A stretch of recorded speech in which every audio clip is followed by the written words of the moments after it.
Shalom saudaraku, kembali lagi berjumpa di We Talk No I But We Let's Talk Together dengan saya Pastor Wigan dan Pastor Ruli Simorangkir. Selamat malam. Yes, Bang, ini kita lagi jatahnya ngobras Bang, ngobrol santai Alkitab. Dan kita sudah sampai di kitab Nahum, Bang.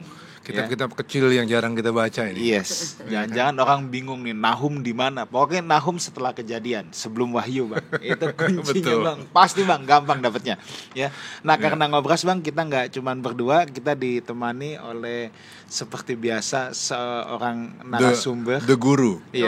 Ya kan, The Guru. Guru saya juga, mentor saya juga selama saya dulu menimba pendidikan teologi S1 dulu. Ya, siapa lagi kalau bukan Ibu Gernaida. Ibu Ger. Selamat malam Bu Ger. Selamat Senang malam. ada Ibu di sini. Oh iya. Thank you so Senang much. juga dengan kawan-kawan semua. Iya. Thank you Bu udah menyempatkan lagi hadir Terima untuk kasih. ngobrol-ngobrol tentang kitab Nahum. Nah, Saudara, di Ngobras kali ini kita akan membahas kitab Nahum, tetapi sebelum kita mulai saya ingin menyapa dulu setiap saudara yang menyaksikan ini baik dari YouTube channel Lifehouse Community maupun dari MNC Live Channel 91. Saya ucapkan selamat bergabung. Saya percaya Bapak Ibu Saudara semua akan diberkati lewat tayangan ini. Kita sama-sama akan belajar Alkitab ya. Seringkali kita bingung kalau lihat ini kitab ini apa ya, ini omongin apa ya, terutama kitab-kitab perjanjian lama. Nah, kita ngobras ini kita membahas dari kitab Kejadian, Keluaran. Sekarang kita sudah sampai kitab Nahum ya. Bang, kita langsung ke Ibu Gernaida ya. Betul. Nah, Saudara, kalau kita lihat Nahum 1 ayat 1 ucapan ilahi tentang Niniwe. Nah, Bu Ger, ini kalau kita gitu baca Niniwe, wah kita nih udah gak asing nih sama yang kemarin ini kita bahas nih, Yunus nih. Ya. Nah, ini sebenarnya ada hubungan hidup sejaman atau mungkin Ibu bisa cerita dulu tentang latar belakang kitab Nahum. Oke, jadi baik Pastor Wigan dengan Pastor Ruli di dalam kitab-kitab nabi-nabi tentu saja ada hubungan satu dengan yang lain. Jadi Nahum ini adalah nabi kecil, dia dikatakan dari Elkos. Jadi kalau dikatakan Nahum orang dari Elkos, berarti kampungnya ini adalah kampung Elkos. Jadi banyak orang menghubungkan kota ini. Jadi kota dulu juga kan tidak selalu definitif satu istilah untuk satu kampung. Jadi nama satu kampung ini bisa di banyak wilayah sama gitu ya. Nah, orang selalu menduga kampung ini dekat dengan Galilea atau yang jauh itu Sungai Tigris. Jadi jauh sekali di Mesopotamia. Nah, tetapi orang selalu lebih mendekatkan karena ini nabi di Israel, jadi mendekatkannya dengan wilayah Galilea. Nahum sendiri artinya menghibur atau penghiburan. Nah, jadi selalu kenapa dikaitkan dengan Niniwe, karena memang kalau kita lihat di dalam pelayanannya nabi ini adalah masa di mana Yehuda itu diinvasi oleh Niniwe, Asyur ya, Niniwe. Nah, jadi yang disebut settingnya itu adalah kemungkinan besar si Nahum ini melayani itu pada masa-masa kejayaan akhir dari kerajaan Asyur. Jadi kalau kita lihat kemungkinan besar di pelayanannya Nabi Yunus itu mungkin masa awal atau masa pertengahan. Jadi agak jadi ada beda zaman ya. Ya ada zamannya mungkin, tapi tidak terlalu jauh-jauh amat. Nah, tetapi Niniwe di sini kan mau digambarkan sebagai kota yang akan segera hancur. Jadi mungkin di masa-masa jayanya itu udah berakhir. Nabi Nahum ini menyampaikan kritiknya. Jadi para ahli selalu mengatakan kemungkinan ini adalah sekitar 612 sebelum Masehi. Ini kan Asyur itu sudah diinvasi oleh Babylon. Jadi dia sudah mulai hancur. Jadi artinya si Nahum itu menceritakan sebelum itu paling tidak. Dan kemudian karena nabi ini adalah nabi yang melayani bagi umat Allah, dan dia artinya mengkritik apa yang dilakukan oleh Niniwe. Jadi dari kejahatan dari Niniwe. Sebelumnya sudah ada narasi mengenai Niniwe ini ketika Israel Utara itu dibuang di Asyur ya. Jadi pembuangan mereka ini kan besar sekali ke Asyur. Jadi kurang lebih dia hampir 100 tahun sebelumnya. Jadi ada narasi yang negatif ya. Ada pengalaman-pengalaman yang negatif antara Israel dengan Niniwe. Kenapa? Karena Niniwe ini atau bangsa Asyur ini, seperti di dalam pembahasan kita yang lalu-lalu, bangsa ini kan sangat kejam. Bangsa ini sombong dan dia cukup arogan begitu ya. Memperlakukan manusia itu seperti mungkin seperti binatang dan hal-hal yang lain. Nah, itu sebabnya di dalam dunia perang zaman kuno, Niniwe ini selalu ditakuti secara luar biasa. Kenapa? Karena ketika dia melakukan invasi, entah manusia, entah binatang atau harta benda, dihabisin semua sama dia. Nah, sehingga kalau disebut dengan tentara Niniwe, itu mereka semua sangat takut sekali dengan karakter perang yang mungkin yang tidak manusiawi begitu. Jadi ketika Nahum menyampaikan nubuatnya kepada bangsa ini, tentu saja sudah ada narasi-narasi sebelumnya. Jadi ada pengalaman yang tidak terlalu baik antara umat Tuhan dengan Niniwe ya. Jadi apalagi kalau ini beritanya ke bagian Yehuda, ini berarti kan Israel Utara sudah dibuang ke Asyur.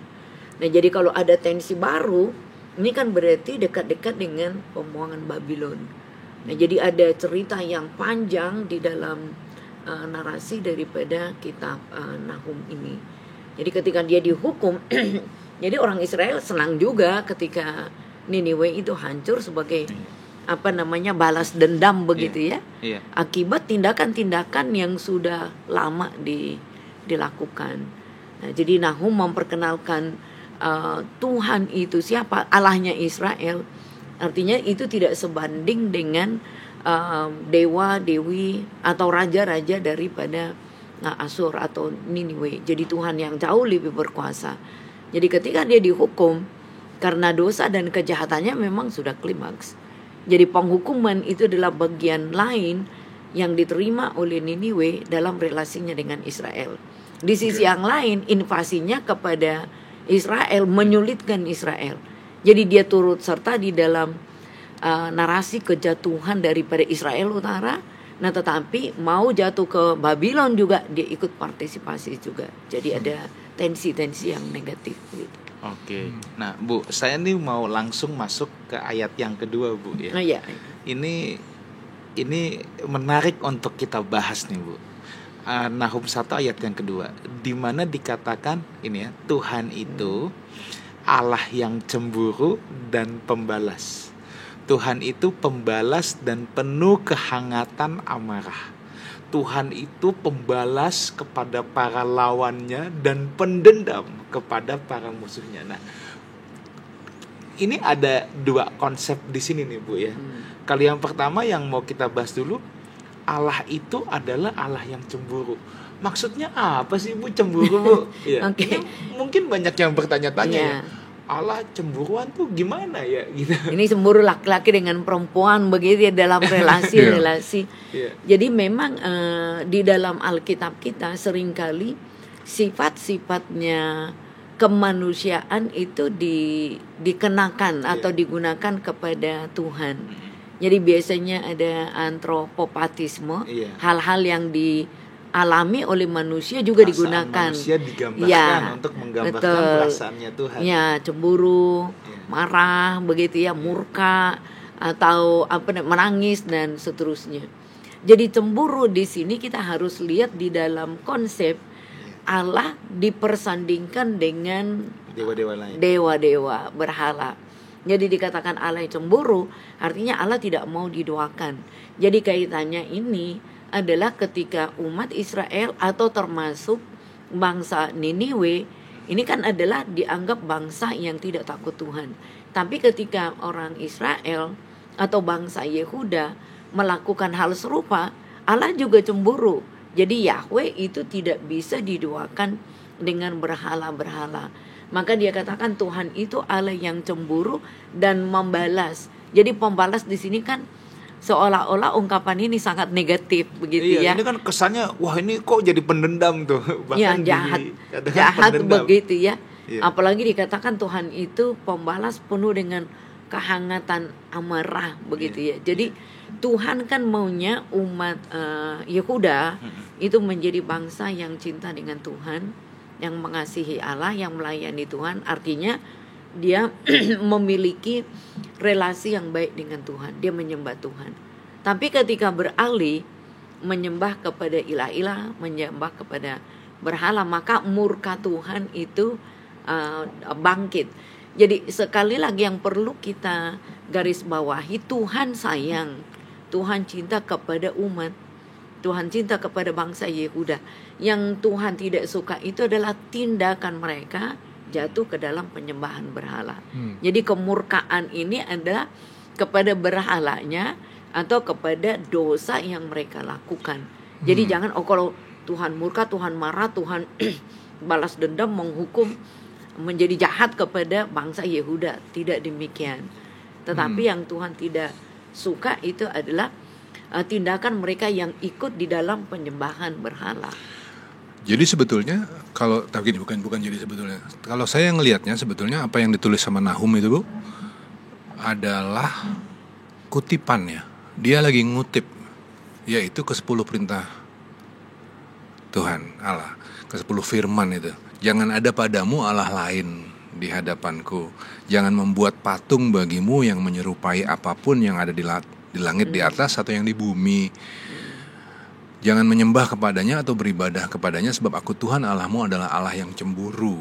Dia lagi ngutip itu sebetulnya juga ya. Ya, jadi sifatnya Tuhan ini kan adalah kudus ya.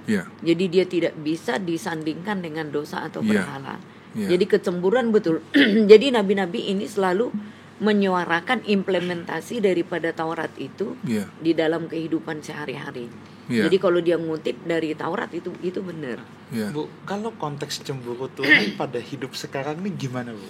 Oh ya, jadi kan selalu pertanyaan, kan orang berbuat apapun suka-suka gitu. Tuhan nggak langsung betul-betul langsung murka, langsung menghukum, jatuhkan hukuman dan seterusnya. Jadi kita mesti melihat dalam konteks yang global ya. Yang pertama yang kita tahu bahwa ketika Kristus mati bagi dosa dunia, dan Kristus mati bagi siapapun, gitu ya. Jadi semua ditanggung oleh Kristus. Nah karena itulah ketika Kristus sudah mengambil alih dosa kita dan dia menyediakan pengampunan dan keselamatan bagi kita, maka sekarang kita yang memberikan respon terhadap karya daripada Kristus itu, keselamatan yang Tuhan sudah berikan. Nah kalau demikian, apakah Allah masih cemburu?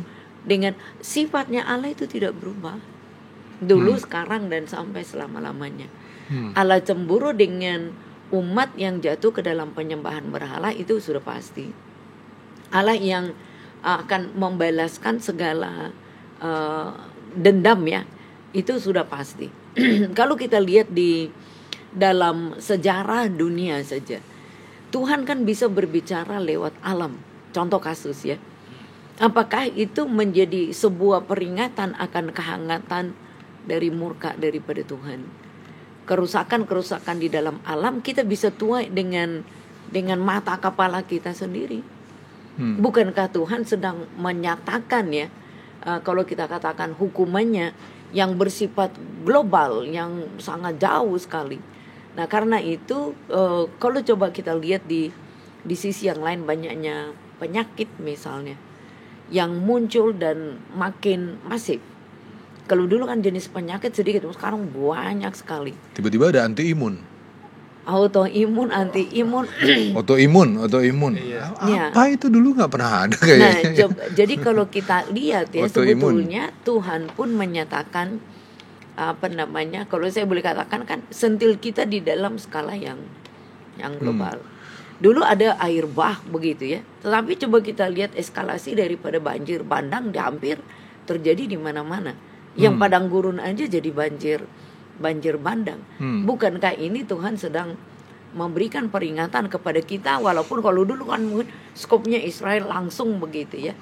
Nah, jadi kita melihat bahwa kehangatan amarah Tuhan pun terjadi sebetulnya lewat penyakit, perubahan iklim, kerusakan daripada alam, kita tidak cinta lagi kepada alam, ekosistem kita menjadi berubah, dan akhirnya yang menderita adalah kita sendiri. Nah, tapi kan seringkali kata itu kan natural aja, begitu ya. Padahal dulu pun Tuhan sudah menggunakan alam. Nah, jadi kita pun adalah umat yang semestinya yang mesti bisa membedakan ini kehendak Tuhan, ini bukan kehendak Tuhan. Bukan berarti ketika kita di dalam Kristus kita bisa hidup sembrono, kita bisa hidup dengan sesuka kita. Jadi ada tanggung jawab individu, ada tanggung jawab komunal sebagai warga gereja. Gitu ya. Pastor Wigan, ini tadi kan kita ngomong tentang kecemburuan Allah kepada umat yang tidak menyembah kepada Allah, tapi malah menyembah kepada berhala. Iya toh, lagi ngomong itu. Nah, masalahnya sekarang, Bu, yang ngikutin acara kita ini kan nggak ada lagi, Bu, yang nyembah berhala, kan gitu ya. Orang kan mikirnya gitu, Bu. Berhala ini kan selalu digambarinnya kan berhala yang patung-patung. Apa semua orang datang ke gereja, Bu, makanya mau lihat acara ini kan. Jadi nggak mungkin gitu dalam pikiran beberapa, ya nggak mungkin dong kita nyembah berhala ya, Bu ya. Nah, berhala itu apakah ada makna yang lain selain kepada patung-patung tadi itu? Ya, jadi kalau kita lihat berhala yang ada di depan kita sekarang, segala macam bentuk kemudahan, bentuk fasilitas, bentuk misalnya saja. Sekarang kita kan bisa akses apapun dalam hitungan detik. Ya toh? Jangan-jangan teknologi kita ini bisa menjadi berhala kita. Lebih mudah kan? Jadi segala sesuatu kita bisa terima ya. Segala sesuatu aku berikan kepadamu kalau. Nah, jadi kita juga bisa menyembah berhala, menyembah teknologi yang tersedia ini. Kalau saya suka bilang gini, Bu. Segala sesuatu termasuk yang baik, tapi ketika kita jadikan itu sebagai yang ultimate, yang nomor satu, yang paling primer, paling utama, itu bisa jadi berhala. Jadi menggantikan kedudukannya Tuhan juga. Walaupun sebenarnya hal tersebut awalnya baik, tapi ketika kita jadikan ultimate, yang paling penting, paling nomor satu, semua yang paling, itu bisa jadi berhala. Betul, pekerjaan kita kan, bisnis kita kan bisa menggantikan posisinya Tuhan. Jadi kita all out pagi, siang dan malam untuk usaha bisnis kita, sampai kita tidak ada waktu untuk Tuhan. Kan bisa saja semua energi kita terkuras, waktu kita terkuras, jadi dia menjadi yang utama, bukan lagi kepada Tuhan. Bisnis itu oke, kita harus bekerja. Ada yang hobi juga bisa. Ya, hobi juga, moge bisa jadi berhala, golf bisa menjadi games. Itu bisa menjadi berhala, walaupun sekarang ada e-sport begitu ya. Tapi apakah perkara-perkara itu bisa menggantikan kedudukan Tuhan? Bisa. Jadi berhala kita di dunia modern tentu saja berbeda dengan abad ke-8 sebelum Masehi gitu. Dunianya masih beda begitu ya. Kalau di dalam Lukas kan pernah ada firman dari Tuhan Yesus yang bilang begini, ada tertulis, engkau harus menyembah Tuhan Allahmu dan hanya kepada Dia sajalah engkau berbakti. Kata menyembah itu kan proskuneo, artinya memberikan nilai tinggi. Jadi kita hanya boleh memberikan nilai tinggi kepada Allah. Segala sesuatu yang nilai tinggi tapi bukan Allah menjadi berhala, gitu ya. Tapi ini, Bu, tipis sekali, Bu. Tipis sekali pembedaan antara ketika kita kerja dengan tekun dan memberhalakan pekerjaan. Lebih ngerinya lagi nih, Bu. Lebih ngerinya lagi. Bisakah, saya ini lagi nakal aja mikirnya, bisakah jangan-jangan ada orang yang membuat keluarganya menjadi berhala? Tapi kan kalau ibu jawabnya ini kan tipis sekali nih, Bu. Betul. Menakutkan sekali nih. Betul. Jadi segitu tipisnya tuh, sampai sesuatu yang baik, tadi Pastor Wigan bilang sesuatu yang baik, yang melihara keluarga jelas baik kan? Betul. Tapi itu bisa jadi berhala, Bu. Bisa. Nah, bagaimana membedakan mana yang berhala, mana yang memang penting untuk kita lakuin? Ini kan tipis, Bu. Kalau kita salah-salah ngelangkah, tentu kita jadi kayak ini lagi. Iya. Nah, ini gimana, Bu? Itu bagus sekali itu yang oleh Yakobus ya. Mintalah hikmat. Untuk yang Tuhan berikan free, Tuhan berikan gratis, supaya bisa membedakan mana yang baik, mana yang tidak baik. mana kehendak Tuhan dan bukan kehendak Tuhan. Jadi apa yang boleh dengan apa yang tidak. Jadi hikmat Tuhan tentu saja adalah kecerdasan yang Tuhan berikan lewat Roh-Nya yang kudus. Jadi kita perlu kecerdasan spiritual untuk membedakan ini keluarga ini bagi Tuhan atau itu tadi tanggung jawab ayah, ibu, anak dilakukan secara sempurna, tetapi itu bisa menjadi idol, menjadi idola. Kadang-kadang kata idola kan bagus, gitu, role model begitu ya. Tetapi akhirnya itu menggantikan posisi daripada Tuhan sendiri. Itu sebabnya kalau gitu gimana membedakannya? Hikmat Tuhan. Gitu, maka saya kira juga di dalam panggilan awal dari Salomo ya, kenapa sih minta hikmat, minta wisdom ya? Karena fasilitas sudah punya, jabatan sudah punya, kekayaan sudah punya, segala sesuatu dia sudah punya.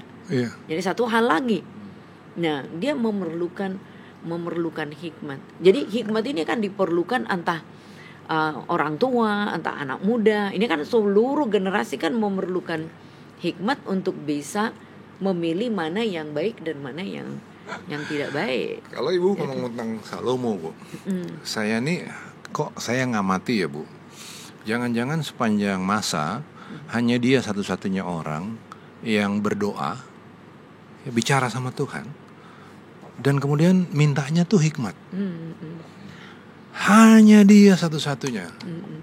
Sampai hari ini, Bu, ketika orang berdoa, yang diminta segala macam yang lain. Semuanya diminta kecuali satu, hikmat. Orang minta hikmat kalau udah kepepet. Kalau kepepet. Gitu ya. Padahal proverb Amsal, Bu, bilang gini, permulaan hikmat ialah perolehlah hikmat. Jadi permulaan hikmat adalah ingini hikmat. Nah, ini kan yang orang jarang minta malahannya, Bu. Ibu ngelihatnya gimana ini? Ya, saya teringat dengan doa Paulus kepada jemaat di Kolose. Jadi setelah mendengar iman, kasih dan pengharapan, maka kami berdoa dengan sungguh-sungguh supaya kamu diberikan pengetahuan yang benar, pengenalan yang benar, bertumbuh di dalam segala perbuatan baik. Itu juga doa yang menurut saya itu sangat luar biasa sekali. Jadi pengenalan yang benar akan Allah supaya mereka bisa melaksanakan tugas dan tanggung jawabnya. Tapi itu kan doanya Paulus untuk jemaat di Kolose. Iman udah oke, pengharapan udah oke, kasih oke, tetapi Paulus masih mendoakan supaya ada apognosis, jadi beyond daripada knowledge. Nah itu hampir sama dengan hikmat itu. Jadi lebih tinggi daripada pengetahuan atau kecerdasan intelektual. Nah, mengapa? Jadi kalau kita lihat memang yang sangat terkenal di dalam Alkitab itu adalah Raja Salomo. Ya. Jadi sebelum dia memimpin, ya dia sudah minta itu karena segala sesuatu fasilitasnya sudah oke sih, sudah tercukupi ya. Artinya dia tidak kekurangan, apapun yang diperlukan secara materi itu sudah tercukupi. Maka dia memerlukan apa? Hikmat Tuhan. Tapi dia lagi ngadepin raja di atas segala raja yang punya kekayaan terhadap semua kekayaan. Langit dan bumi dan segala isinya adalah milik Tuhan. Kan begitu, Bu? Betul. Jadi kalau dikomparasi dengan kekayaan yang dipunyai Allah dan kekayaan yang dipunyai sama Salomo, of course kan nggak ada apa-apanya, Bu. Dan Tuhan bilang, minta apa saja kamu akan kuberi. Kan begitu ya? Betul. Nah, di situ ada ketulusan yang keluar dari Salomo, mintanya hikmat. Hari ini problemnya orang banyak yang ngerasa bahwa dia kurang. Dan kemudian dalam kekurangannya itu minta sesuatu. Sesederhana, Bu. Ya, tadi Ibu ngomong juga tentang Paulus yang berdoa ya. Doa Paulus itu kan memberi supaya Allah memberikan hikmat. Hari ini kalau orang minta didoakan, yang diminta doakan kan kesehatan. Nggak ada salahnya dengan kesehatan. Betul. Kan, Bu. Betul. Tapi ketika kalau kesehatan kita ini kita jadikan topik yang terus-terusan, jangan-jangan kesehatan kita juga jadi berhala. Lupa kita untuk minta hikmat ya, Bu. Iya, jadi kesehatan pun kan mesti di-manage dengan hikmat. Iya. Gitu. Orang minta misalnya kecukupan, kemakmuran, atau harta benda. Tapi harta benda harus dikelola dengan hikmat. Ada sistem manajemen di dalam dunia ya. Itu sah-sah saja. Tetapi satu lagi yang diperlukan itu adalah hikmat untuk mengelola segala sesuatu yang Tuhan percayakan ini agar selaras dengan kehendak dari Tuhan. Jadi fungsinya hikmatnya itu. Makanya banyak orang mengkategorikan hikmat itu adalah kecerdasan spiritual. Jadi lebih daripada kecerdasan intelektual. Dari sisi lain berarti Bu, kalau diskusi kita seperti ini, yang saya lihat juga begini Bu, nggak masalah kita berdoa untuk kesehatan, untuk keluarga, ya. Tapi kemudian dalam hikmat kita nggak berpikir nggak ketika kita sehat kita bikin apa hidup kita untuk ini? Untuk apa kesehatan itu, ya betul. Keluarga kita sehat, bagus puji Tuhan. Tapi kemudian ketika keluarga kita sehat, bermanfaatkah kita untuk Tuhan? Ya. Itu kan hikmat ilahi ya Bu. Ya betul. Betul sekali. Bu, saya mau kembali ke Nahum dulu nih Bu ya. Nah, tadi kalau di ayat kedua, Tuhan itu Allah yang cemburu dan pembalas ya. Tuhan pendendam kepada para musuhnya ya. Ini dengan bahasa puisi ini tentunya. Iya, betul. Nah, tetapi di ayat ketiga ini kontras nih Bu. Ya. Ini kontras nih. Tuhan itu panjang sabar dan besar kuasa. Ya.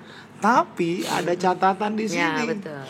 Ia tidak sekali-kali membebaskan dari hukuman orang yang bersalah.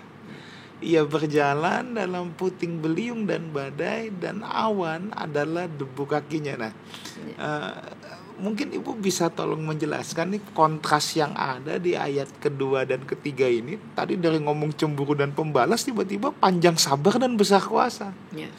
Tapi di sini juga ditekankan. Apa Bu maksudnya ini? Ia tidak sekali-kali membebaskan dari hukuman orang yang bersalah.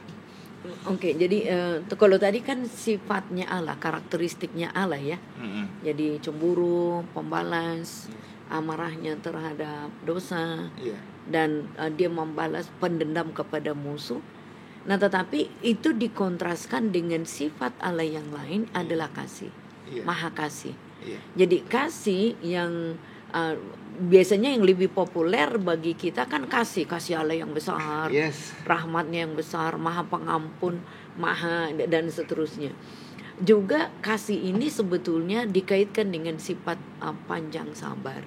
Jadi kasih setia Tuhan selalu dekat dengan panjang sabar yang kita katakan dengan hesed, lalu besar kuasanya. Oke, Tuhan panjang sabar, tetapi yang Tuhan tunggu itu adalah pertobatan. Makanya dikatakan dia tidak mau membebaskan orang dari hukuman. Jadi gini, ketika Tuhan betul maha kasih, penyayang, maha baik begitu, tapi di sisi yang lain tidak akan pernah tolerir dengan dosa. Artinya dosa harus diselesaikan, dia harus meminta pengampunan, sehingga artinya dosa dengan sifatnya Allah tidak bisa ketemu. Dia nggak bisa dipersatukan. Jadi ketika Tuhan mengatakan dia maha kudus, maka dosa tidak akan bisa bersekutu. Ketika Allah dikatakan maha panjang sabar, jadi kesabarannya Allah untuk apa? Menunggu pertobatan kitanya. Nah, saya suka nih Bu dengan yang Ibu bilang menunggu pertobatan kita. Sebab gini, kalau kita lihat panjang sabar ya, saya tuh kalau kita studi kata, saya tuh suka sekali dengan kata panjang sabar. Sebab ini kan sebenarnya long suffering. Ya, long suffering, betul. Ya. Atau kalau dalam King James Version bilang slow to anger. Ya, jadi Tuhan panjang sabar itu bahwa memang betul Tuhan itu akan menghukum, tapi bukan serta-merta begitu salah langsung Tuhan menghukum. Hajar gitu ya. Tapi ada sisi yang tadi Ibu katakan, bahwa Tuhan memberikan kesempatan untuk orang bertobat. Nah, tetapi memang kemudian juga berlaku Allah tidak bisa dipermainkan.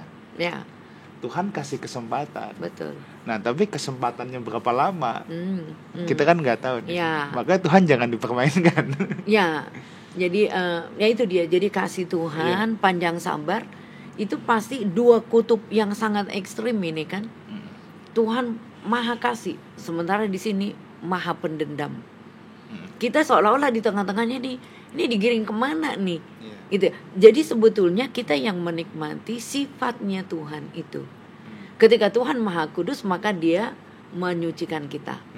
Ketika dikatakan Tuhan panjang sabar, Dia membimbing kita seperti yang kata-kata seperti orang tua membimbing anaknya.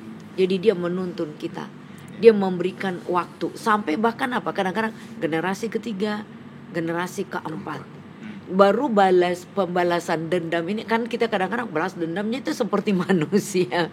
Jadi langsung refleksif begitu ya. Nah, tidak demikian. Jadi Tuhan benar memberikan waktu, maka selalu ada peringatan. Apa yang kita ketahui di dalam Taurat itu adalah Pastor Ruli membahas itu. Salah satu kata yang sangat penting di dalam Taurat itu dengar. Shema. Jadi dengar ini kan orang kan dengar baru memberikan respon kan. Jadi disitulah respon.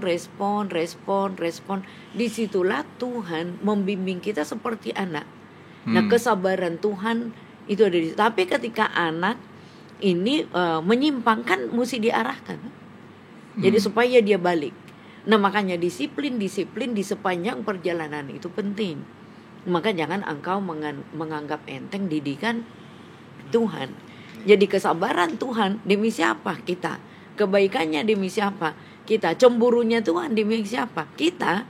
Jadi supaya kita tidak beralih haluan kepada berhala dan kita fokus kepada Tuhan. Disitulah posisi dari kecemburuan Tuhan. Jadi pembalasan ini jangan dipandang sebagai sebuah tindakan kemarahan, balas dendam gara-gara kesalahan, 1-2 kesalahan. Nah, tidak. Seperti manusia balas dendam. Ya, itu bukan ya. Jadi ini bukan pembalasan demikian, tetapi di dalam tentu saja Tuhan itu maha bijak. Dia tidak bertujuan membinasakan kita, tetapi untuk apa? Recovery, memulihkan kita kan. Saya tuh juga senang tadi apa yang Ibu katakan bahwa bahkan sebelum menghukum pun Tuhan selalu mendatangkan peringatan. Ya, peringatan, betul. Nah, betul. Ini memang kalau kita refleksi ke hidup kita sekarang ya. Itu memang Tuhan itu seringkali memberikan peringatan-peringatan loh dalam hidup kita juga. Tuhan berikan peringatan-peringatan, tapi seringkali kan kita nggak mau peka dengan peringatan itu, atau kita ignore itu, kita cuekin itu dan kita pikir bertobatnya nanti aja lah. Gitu kan. Masih ada waktu gitu ya. Ya, betul. Kalau betul. saya di dalam apa yang saya amati di banyak tempat, orang itu rada kurang bisa terima ketika harus berhadapan dengan murkanya Tuhan. Oh, disiplin dari Tuhan ya. Langsung negatif. Ya, saya pakai kata gitu murka karena di dalam Nahum pakai kata murka. Ya, betul, murkanya Tuhan. Nah, orang tuh jadi bingung, Bu. Ini Tuhan ini benarkah baik adanya, ataukah dia Tuhan yang marah? Saya pernah lihat tulisan an angry God. Gitu. Jadi orang tuh punya kekeliru. Jadi bingung, Bu. Gimana sih ngelihat Tuhan ini Tuhan yang baik kah dia atau Tuhan yang galak gitu, Bu. Nah, dari kesalahan cara menyikapi ini, Bu, kemudian orang datang kepada Tuhan itu sebetulnya adalah karena takut murka. Orang datang Tuhan itu supaya nggak masuk neraka tapi masuk surga. Ini kan juga jadi motivasi yang keliru ya, Bu. Iya. Gitu. Nah, kalau saya ngelihat apa yang Ibu jelasin dari ayat pertama dan ayat yang kedua, saya pakai satu kata yang sederhana untuk menjabarin itu dua. Tuhan adalah Allah yang adil. Oh, adil ya. Keadilan yang bicarain di sini. Dia bisa marah, tapi dia juga panjang sabar, gitu kan? Jadi kalau adil, ya nggak masalah dong Allah marah. Ketika kita dikasih kesabaran tapi nggak memanfaatkan. Nggak masalah dong dia marah, karena dia udah proklamirkan dirinya sejak zaman perjanjian lama sebagai Allah yang bisa marah tapi juga panjang sabar. Kan begitu ya, Bu?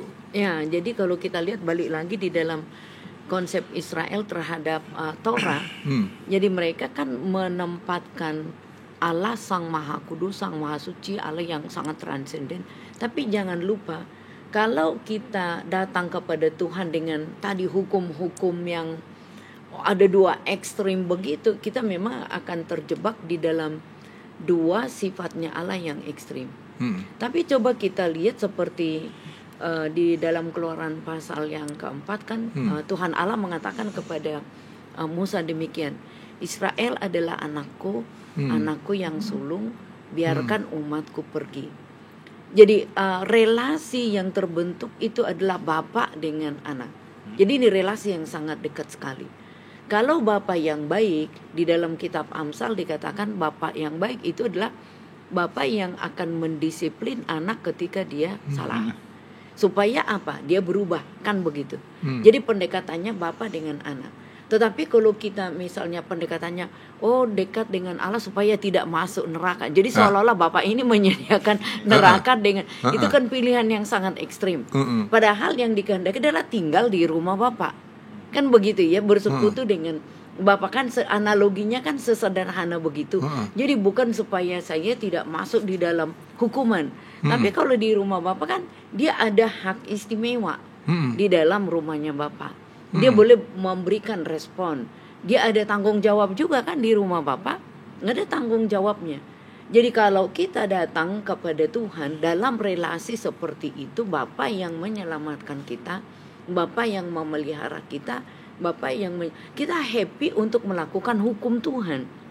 Kita happy untuk melakukan perintah-perintahnya. Tapi kalau seperti tadi, waduh, supaya tidak masuk neraka, ini kan kayak cambuk yang keras begitu ya. Awas jangan masuk neraka. Padahal kan tidak demikian. Coba kalau kita lihat di sepanjang sejarah Israel ya. Kalau ini benar-benar kita mau pelajari contohnya, kurang berapa lama mereka situ di padang gurun? 40 tahun. Ya kan, pagi siang malam lihat mujizat, menikmati mujizat, yang api tiang awan, makan mereka tanpa bayar begitu ya. Pemeliharaannya kan sangat luar biasa, tapi toh juga berontak. Nah, jadi kesabaran dari Tuhan itu kan berulang-ulang sebetulnya disampaikan. Kalau kita bisa melihat Allah yang sabar seperti Bapa yang menggait kita supaya jadi matang, menjadi dewasa, sehingga melakukan firman Tuhan itu kan bukan menjadi sesuatu yang was-was yang sangat menakutkan begitu ya. Tapi dengan kesadaran penuh, saya anak, saya mesti lakukan ini. Ini adalah tanggung jawab saya. Gitu ya. Jadi kalau misalnya bapak itu marah, berarti saya sedang melakukan kesalahan. Tapi kalau bapak yang baik kan tidak akan pernah membinasakan anaknya. Ya kan? Jadi relasi itu perlu kita bangun sebetulnya. Konsepnya mesti sangat humanis lah. Ya, atau Allahnya humanis luar biasa. Perjanjian Allah dengan Nuh itu, perjanjian Allah dengan Nuh itu jelas juga nunjukin bahwa Allah adalah Allah yang baik. Betul. Dia gantungkan busur, kata firman Tuhan, dia gantungkan busur, dan sejak saat ini nggak akan ada lagi pembinasaan seperti itu. Betul. Ini udah dari awal loh, dari Kejadian 9 ini. Kejadian 9. Ya kan? Jadi dia gambarkan dirinya sebagai Allah yang baik. Jangan pernah salah, kita nggak perlu khawatir bahwa dia Allah yang galak. Tapi kemudian ada sifat ketegasan Allah. Benar. Tegas, disiplin. Nggak mungkin kebaikan tanpa disiplin. Jadi kalau kita nyadari itu, ketika kita menyembah Allah yang baik, kita harus juga menyembah ketegasannya. Mesti nerima dong ketegasannya, kita terima. Berarti fair. Itu adil. Ya, kalau kita nggak mau, kita hanya terima yang satu, menolak yang lain, kita nggak gambarkan Allah dengan komplit ya, Bu. Betul. Sorry kan, tadi gimana? Oke, nah ini mau menyambung yang tadi nih Bu. Ini sekali lagi Bu, di ayat ke-6 dan 7 ini juga ada kontradiksi. Siapakah yang tahan berdiri menghadapi geramnya? Tetapi di ayat yang ke-7, Tuhan itu baik. Nah, yang saya mau tanya adalah, kalau konsep bangsa Israel zaman dulu tentang Tuhan itu baik itu seperti apa, Bu? Apakah konsep Tuhan baik bangsa Israel itu selalu berhubungan dengan berkat jasmani, menang perang, penyediaan, atau bangsa Israel juga memiliki konsep kebaikan Tuhan dalam penghukuman juga? Jadi dua-duanya. Jadi makanya para nabi ini kan kenapa sih selalu tampilkan dua karakter Allah yang sangat ekstrim begitu ya. Jadi di dalam seluruh pemberitaan nabi-nabi, kitab nabi-nabi, kalau kita mau jujur untuk melihat, pasti Nabi menyampaikan gini, nih ada kesalahan, bertobat apa enggak? Kalau bertobat kamu selamat, kalau tidak pasti akan dihukum. Tapi habis penghukuman pasti ada berita keselamatan. Walaupun kadang-kadang kan yang selamat akhirnya yang sisa.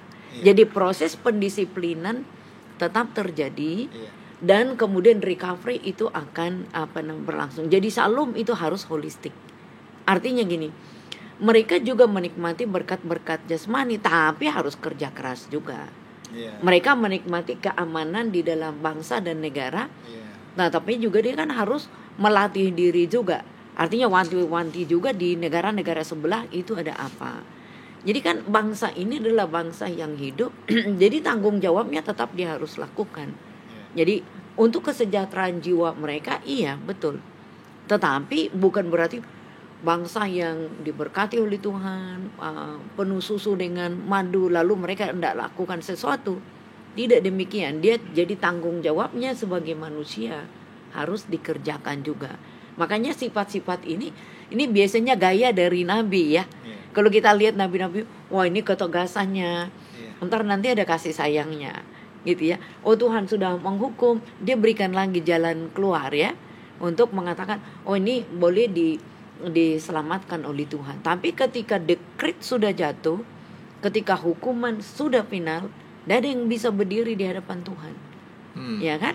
Karena ketika hukuman kan memang betul hukuman ini kan bisa kalah perang, bisa diinvasi, penjarahan.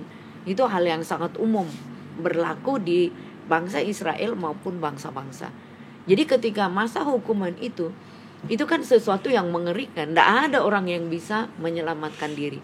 Tapi setelah itu pasti ada berita pengharapan, berita keselamatan, gitu ya.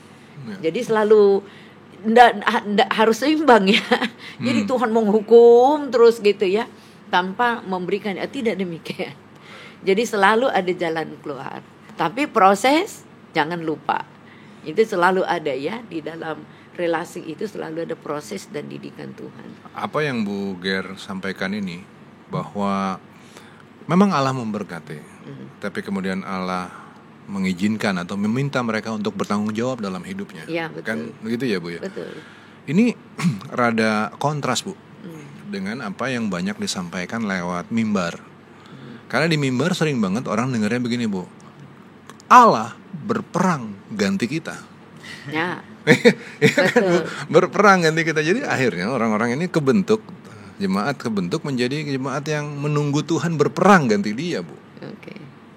Apalagi tampakkan kamu diam saja gitu kan. Itu Musa ya di mau menyeberang laut ya, Nah, konteks dari berperang ganti kita tuh sebenarnya gimana sih Bu? Ini juga mungkin perlu dipahami gitu. Memang benar ada kalimat itu ya Bu. Ya, tapi konteksnya tuh berperang ganti kita tuh yang seperti apa sih sebetulnya? Jadi kita mesti mulai lagi dari narasi itu kan gini. Tuhan sudah mengatakan Israel akan keluar dari Mesir, dari rumah perbudakan. Setelah berabad-abad kan begitu. Jadi sudah waktunya Tuhan menyelamatkan mereka. Tapi ketika mereka tentu saja dengan bayaran yang sangat mahal, darah anak sulung, kematian anak sulung. Tetapi ketika mereka mulai melakukan perjalanan ini, masalah baru kan muncul. Itu adalah ketika mereka baru mau menyeberang laut. Nah, tentara Firaun udah datang kejar mereka. Bangsa ini kan tentara bukan, nelayan bukan, apa bukan, tapi di hadapannya ini budak ya. Jadi tidak ada jalan keluar sama sekali. Menurut hitungan manusia pasti mereka semua mati atau balik lagi ke Mesir, menjadi budak lagi. Nah, tapi kan Tuhan mengingatkan kepada Musa kala itu supaya bangsa ini tetap tujuannya kan adalah pergi ke tanah yang dijanjikan. Jadi perjalanan yang sudah meninggalkan rumah perhambaan, perbudakan kepada sebuah kemerdekaan. Tapi sekarang ada masalah yang luar biasa. Maka disinilah janji Tuhan berperang, artinya Tuhan yang membela mereka. Bukan berarti mereka tidak melakukan sesuatu, sebab ketika laut itu terbelah dia harus jalan, harus iya. Dia kalau tinggal dia mati kan gitu ya. Jadi apa yang harus kita tahu, Tuhan berperang, ada perkara, ada bagian yang hanya Tuhan bisa lakukan, kita tidak bisa lakukan. Iya. Tapi bagian kita, tanggung jawab kita wajib dilakukan. Jangan tidak dilakukan. Iya kan? Iya. Jadi bagiannya mereka kan melewati laut itu wajib. Dia lewati apa enggak, hanya pilihan hidup atau mati. Wajiban kita, Bu. Ya, itu kewajiban kita. Kewajiban kita, Bu, sekarang. Ya. Apakah bukan berdoa, Bu? Ya, jadi kewajiban kita ya sudah jelas ya. Standarnya adalah SOP-nya adalah firman Tuhan, udah jelas. Jadi bekerja menurut apa standar Tuhan, doa, melakukan tugas kita, tanggung jawab moral, etika, bahkan mematuhi hukum-hukum duniawi juga toh. Aturan-aturan sosial. Iya. Itu kan tanggung jawab kita sebagai anak-anak Tuhan. Bukan berarti kita jadi tidak melakukan aktivitas itu malas, nanti suruh belajar lagi kepada semut. Iya. Ya kan, kalau malas belajar ke semut. Ya. Jadi tanggung jawab kita wajib untuk dilakukan. Nah, jadi kayak tadi saya nyempil gitu, Bu. Ya. Banyak orang yang ngertinya kewajiban mereka adalah berdoa dan puasa. Oke. Nah, Ibu barusan ngelengkapin. Oke, doa bagus, puasa bagus, anggaplah itu sebagai kewajiban. Ya. Tapi kemudian lakukan juga perbuatan-perbuatan yang nyata, tanggung jawab, hidup dalam moralitas yang baik, kan gitu ya. Harus itu semua kerja juga. harus kerja juga, jujur juga, semua lengkap gitu. Betul sekali. Okay. Ya. Nah, ini kalau kita bicara Nahum, Bu, pasal ketiga ini menarik, Bu. Ya. Karena pasal ketiga ini sebenarnya kalau kita lihat Nahum ini memberikan penjelasan. Kenapa Tuhan menghukum mereka? Ya. Nah, dari sini saya mengutip dari David Powson bilang ada satu prinsip bahwa Tuhan menghakimi manusia dengan apa yang mereka ketahui. Ya.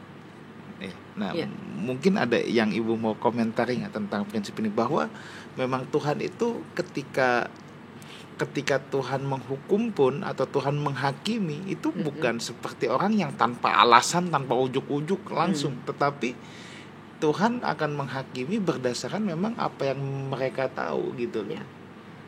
Jadi Tuhan menghakimi dunia juga sesuai dengan apa? Ya, perbuatan yang dilakukan.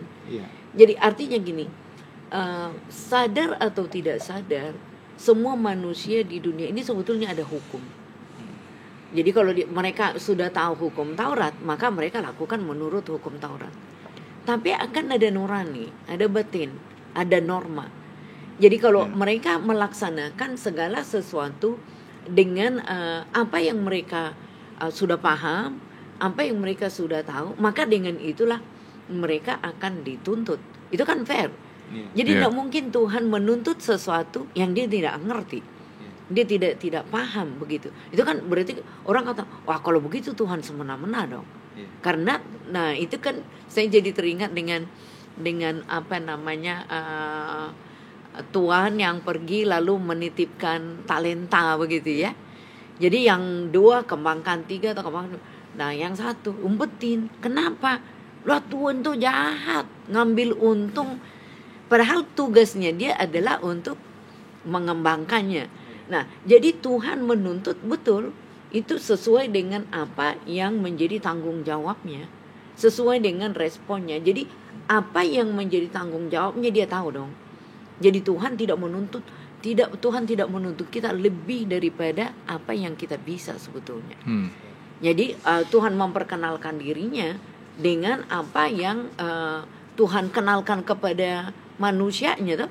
Jadi Tuhan bekerja di dalam penciptaan, di dalam alam semesta. Manusia bisa lihat, manusia bisa ngerti, manusia bisa paham, dan mereka melakukan tugasnya sesuai dengan aturan-aturan itu. Dan Tuhan menuntutnya sesuai dengan itu pula. Jadi Tuhan tidak nuntut misalnya laksanakan Tauratnya Israel padahal dia orang Niniwe. Jadi ada aturan-aturan yang berlaku secara umum, maka Tuhan pun meminta mereka melakukannya sesuai dengan aturan itu. Jadi sebetulnya Tuhan itu sangat adil dan mengerti apa yang harus dia kerjakan. Entah itu Niniwe sesuai dengan aturan yang berlaku untuk Niniwe, kalau itu Israel sesuai dengan Taurat Tuhan. Kalau hari ini Niniwe itu Negeb ya Bu ya?